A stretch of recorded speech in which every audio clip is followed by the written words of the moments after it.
વસંત ઋતુ સમાન છે. આ બધા દર્શન થાય, પણ જો વસંત ઋતુ હોય તો કેવું લાગે? સુંદર મનોહર લાગે ને. કે વસંત ઋતુ શું છે? તો કે શ્રદ્ધા એ જ વસંત ઋતુ છે. જેવી રીતે વસંત ઋતુમાં બધું સુંદર લાગે, તો કે છે શ્રદ્ધા હોય તો બધું જ સુંદર લાગે. શ્રદ્ધાથી જ કથાની અંદર આપણને રસ આવે, પ્રેમ આવે, માંગલ્ય પ્રાપ્ત થાય. એટલું જ નહીં, એમણે જે મંડપનું વર્ણન કર્યું, ભક્તિ નિરૂપન વિવિધ વિધાના ક્ષમા દયાદમ લતા પિતાના. આની અંદર જે ભક્તિનું નિરૂપણ છે, ક્ષમાનું, દયાનું, કરુણાનું, એ જે ઇન્દ્રિય નિગ્રહનું મંડપ જે વર્ણન છે, અહિંસા, સત્ય આદિનું, એ આજે લતાનો મંડપ છે. અને એટલું જ નહીં, સમજમ નિયમ ફૂલ ફલ જ્ઞાના હરિપદ રસતી રસ ભેદ બખાના.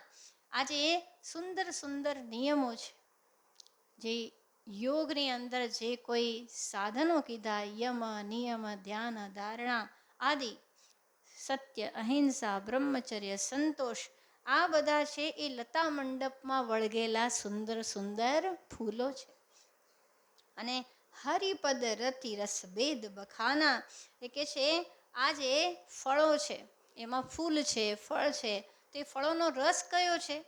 તો કે ભગવાનના ચરણોની અંદર જે પ્રેમ છે, એ જ એ ફળોનો રસ છે.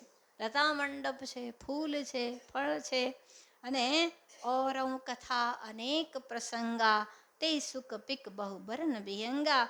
અને આ રામચરિત માનસની જે અનેક કથાઓ છે, એ જ ત્યાં વિચરણ કરનાર, આનંદથી વિહરનાર પોપટ, કોયલ, મેના, આ બધા રંગબેરંગી પંખીઓ છે. આનાથી અનેક જે સુંદર વર્ણન છે એ પછી જોઈશું. ઓમ સર્વે ભવન્તુ સુખિના, સર્વે સંતો નિરામયા, સર્વે ભદ્રાણી પશ્યન્તુ મા કશ્ચિદ દુઃખ ભાગ ભવેત. ઓમ અસતો મા સદગમય તમસો મા જ્યોતિર્ગમય મૃત્યોર્મા અમૃતમ ગમય.